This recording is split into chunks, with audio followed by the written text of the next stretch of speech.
Morning YouTube, Bob here from 1 Foot in the Grave 08.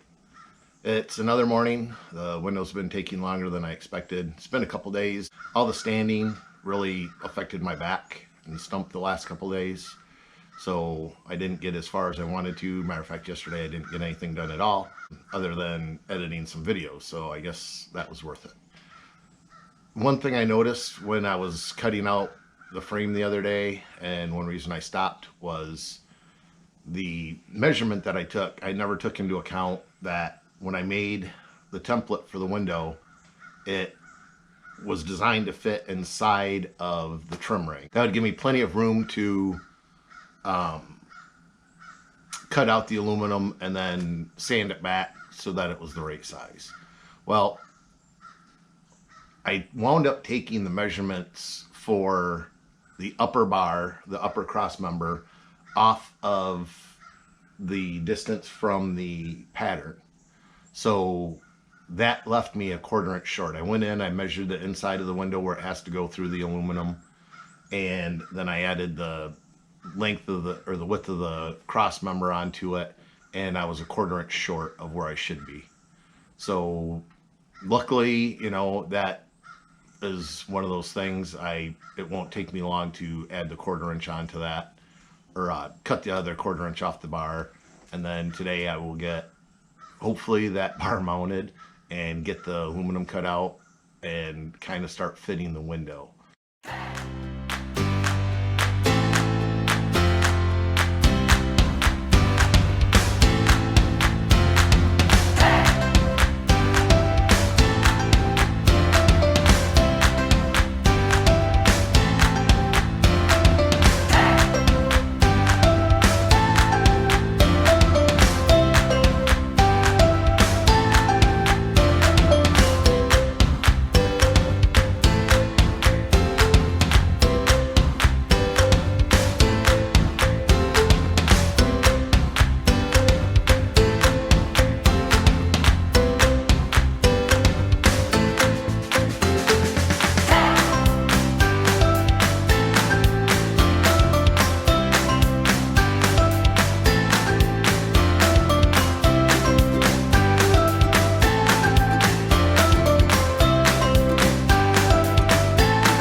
So there we go.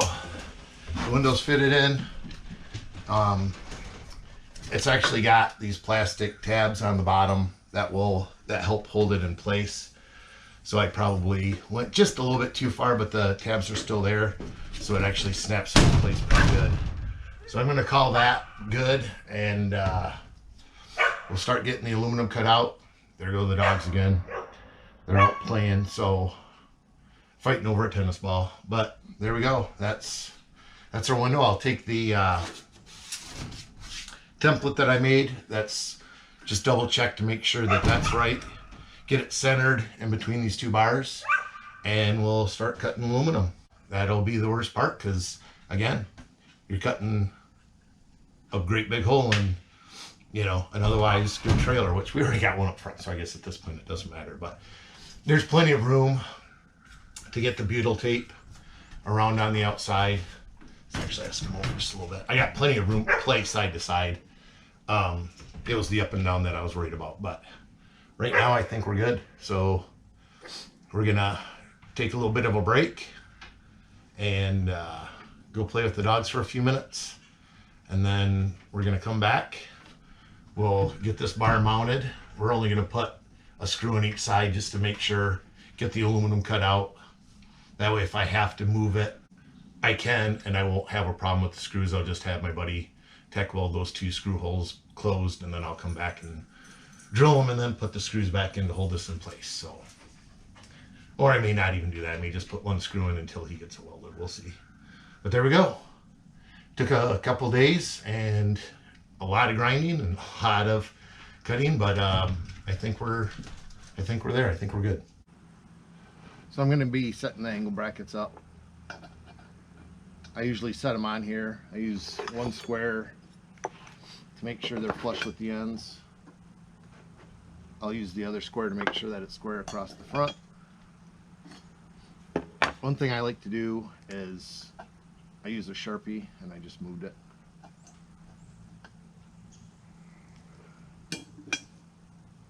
That's good right there.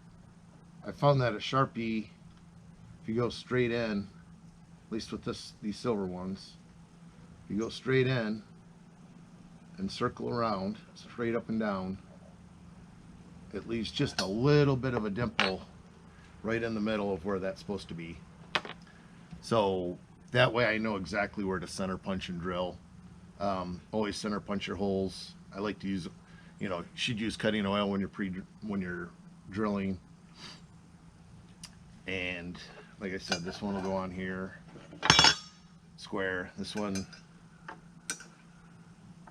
and there.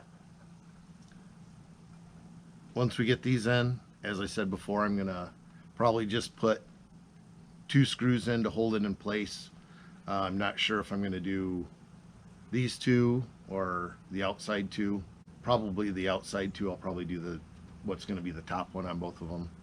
That way I can get the bar in there, double check the fit of the frame from the inside so that I know that it'll pass through this, and then grind, cut out and sand the aluminum down to where it needs to be. And then once I know that that's proper and it'll fit with those plastic tabs that kind of push up to hold the window in place, then I'll be able to screw the rest of this down, get the window set up in there later on tonight, hopefully get both of them set in there, and then we'll go ahead and finish screwing or get these welded. I think that's going to happen this weekend. I'm going to get my Max Air fan and this welded this weekend, so should be good. I think we're making decent progress. It's been a little disappointing at how slow going it is, but that's just the way it is between my wheelchair and having to stand up, sit down, stand up, sit down, stand up, sit down. That takes quite a bit of time. You wouldn't think it would, but it does. And just going slow, making sure I do this right. So we're gonna mark the rest of these, get them center punched and drilled and screwed. So I think it's time for a time warp again. I just wanted to show you that right there you can see how the Sharpie leaves just a nice little hole in the middle, and once you center punch it, those are off just a hair. Those ones are really good. Those ones are really good. So yeah, I just take the center punch, find the center of the hole, find the center of the hole where that little spot is right there, and I'll go ahead and get that center punched, and we'll get these all drilled and screwed together.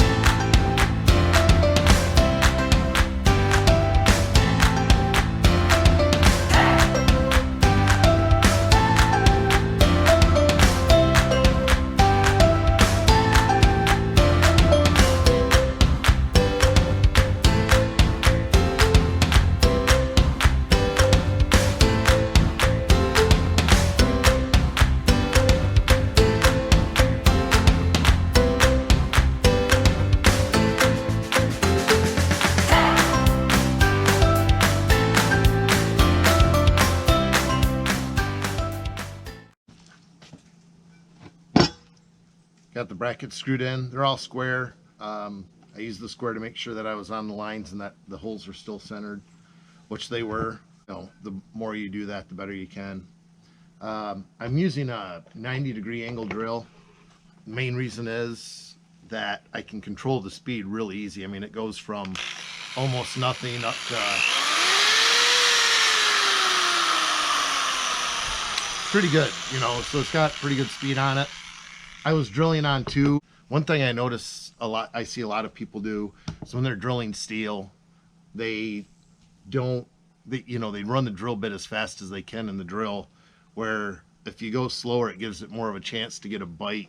And you can see some of the curly cues, I don't know if you can see that or not, that the drill bit will bring out if you're going at a good slow speed. If you're going at a high speed, usually you get almost like a powdery chip and the drill bit gets really hot. The other thing is use cutting oil or some sort of 3-in-1 oil, tap lube whenever you're doing drilling.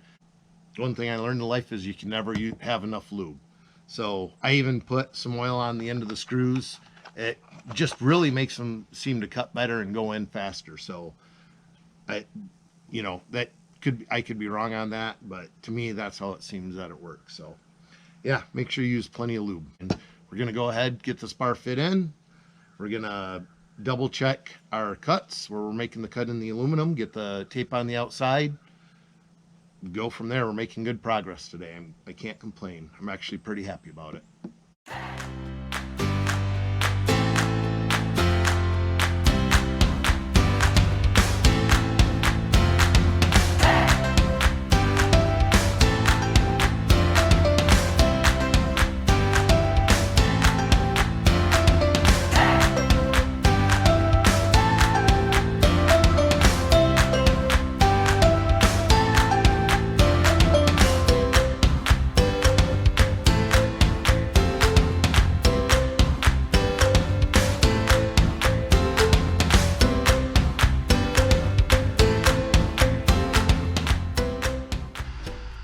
We are back.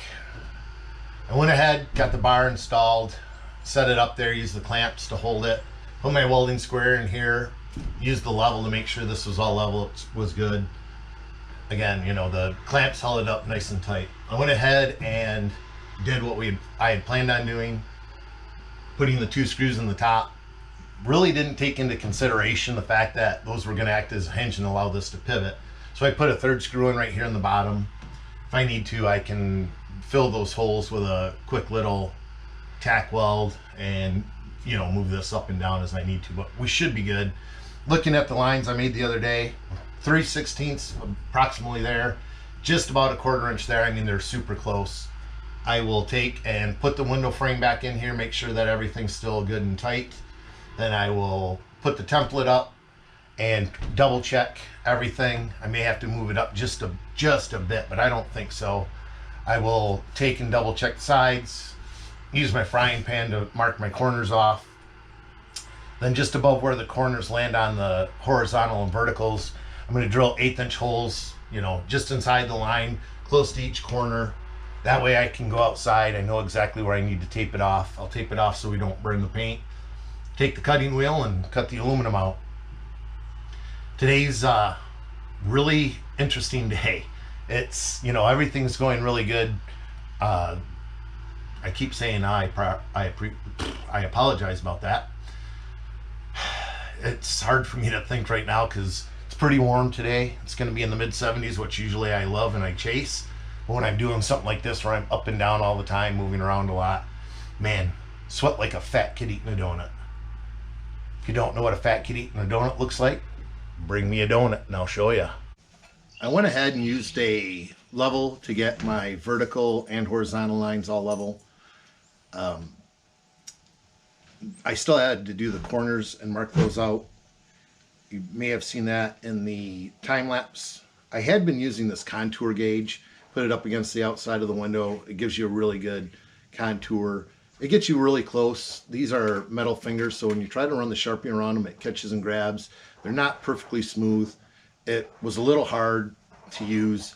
You can use it. It works really well. But what I found was I had this frying pan that's super close to a 6-inch diameter. It's maybe a 1/16 of an inch over. The windows have a 3-inch radius on them. So this is perfect. It's a perfect template for what I need to do. I get the corners, or I get the lines, both horizontal and vertical, so they're square. I line up the frying pan on them. I trace around it with a Sharpie. It gives me a really good radius. One of those things, you use what you have, and you don't necessarily need a lot of fancy tools